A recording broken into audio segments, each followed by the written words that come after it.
then do good.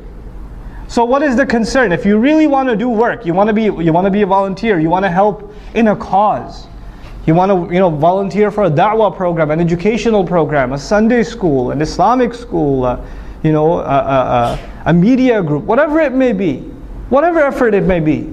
First, get your ibadah in order. And ibadah doesn't just mean the acts of worship, that's the starting point that leads you to the state of ibadah. And that will open the doors of goodness. Because that, you know what that means? Then your pride and my pride is gone. My concern for my image is gone. All I care about is now making my master happy, that's it. That's all my mind. I got nothing else in front of me. And when people say something to me that bothers me, I just leave it up to Allah. Ufawwidu amri ila Allah. I leave my matter to Allah. I'm okay. I just got to do work. Things don't get under my skin. It doesn't bother me. Somebody said something. I can't believe they said that to me. I'm never doing this again. Forget it. I used to volunteer and the people didn't appreciate me. Or that guy said this to me or that to me. You're a slave. People say things to whatever they want. You only have to answer to your master. That's it. If you want to complain, complain to your master. That's it.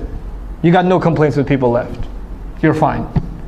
That's waf'alul khair.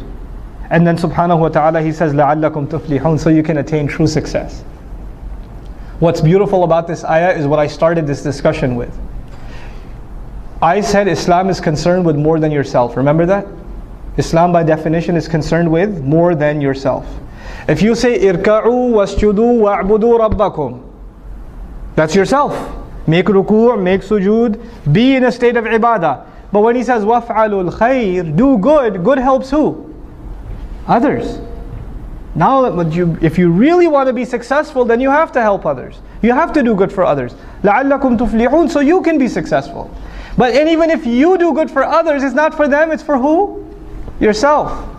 So our voluntary contributions in whatever way, shape or form are actually efforts to help our own selves. Don't ever, should I dare look back at a masjid that I gave time to, a program, a convention I helped put together, a check I wrote to the school or whatever, and say I helped them. I only help myself. And the moment I say I help them, it doesn't count for me anymore. I cannot go to Allah and say, Ya Allah, where's the money I gave? Allah will say, you already said it, you helped them. You didn't say you helped yourself. You can't have it both ways. Allah only takes one intention.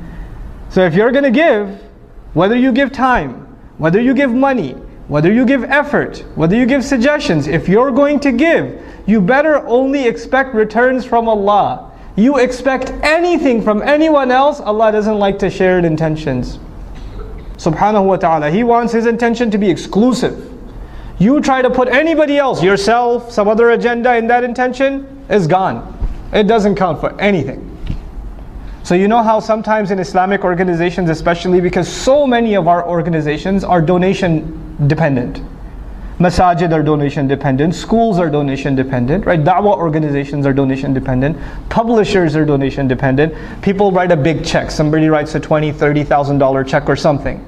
And then all of a sudden shaitan comes to them first of all and says, Mabruk. And then he says, hey, by the way, why don't you give them a suggestion about the color of the carpet? I mean, after all, you wrote a big check. You should at least have some weight in your opinion. And so you go and you give a suggestion. You didn't give a suggestion before you wrote the check, but all of a sudden, now your opinion just got $30,000 heavier. So you want to give an opinion. And you're expecting that your opinion will be taken a lot more seriously. Now why? Because you gave some money. Then your intention for giving the money was not Allah anymore, it was just to get your opinion to weigh a little more. That's all you will get out of that sadaqah. That's all you'll get. Is it worth it? Think about that. Just think about that. Before you ruin the sadaqat you give, in any cause.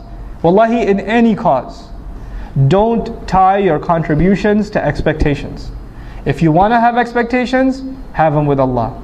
Personally, when I ever write a sadaqah check, I just to remind myself, I just write a little word on top. Ma naqasa malum min sadaqatin. Mal never goes down by giving sadaqah. I remind myself who am I giving sadaqah to and which I'm actually depositing in my Akhirah account. So I remind myself the withdrawal is going to happen after I go in the dirt. So I don't expect any withdrawals yet. You try to withdraw now, you won't get anything there. I want to make sure you get that. I get that across to all of you, inshallah ta'ala.